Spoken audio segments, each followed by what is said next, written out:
અમદાવાદમાં પિતા પુત્રીના સંબંધોને શરમસાર કરતો કિસ્સો સામે આવ્યો છે.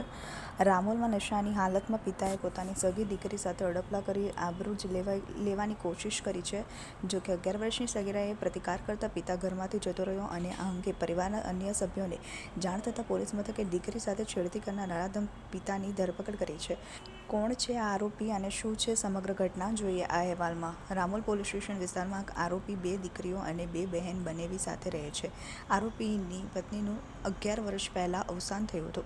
તેને સંતાનમાં 2 દીકરીઓ છે અને તેમાં મોટી દીકરી હાલ ધોરણ 10માં અભ્યાસ કરે છે, જ્યારે નાની દીકરી 11 વર્ષની હોય જે ધોરણ 6માં અભ્યાસ કરે છે.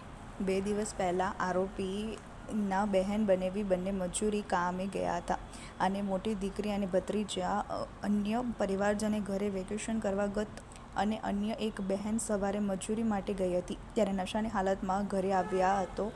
જે સમયે ઘરમાં નાની દીકરી હાજર હોય અને આરોપીએ તેની સાથે અડપલા કરી કુકર્મ કરવાનો પ્રયાસ કર્યો હતો.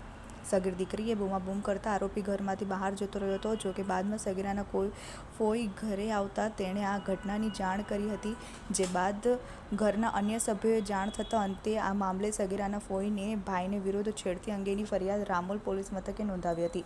ઘટનાને લઈને રામોલ પોલીસે નરાધમ પિતાની ધરપકડ કરી છે. આરોપી નશાની ટેવ ધરાવતો હોવાનું પ્રાથમિક તપાસમાં સામે આવ્યું છે. જોકે કયા સંજોગોમાં આ બનાવ બન્યો તેને લઈને રામોલ પોલીસે આરોપીની પૂછપરછ શરૂ કરી છે.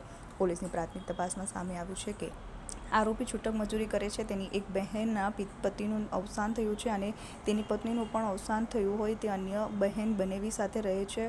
જોકે આરોપીએ પહેલાં અગાઉ આવું કોઈ કૃત્ય કર્યું છે કે કેમ તે દિશામાં પૂછપરછ હાથ ધરાઈ. Bureau report, TV18 news, Ahmedabad.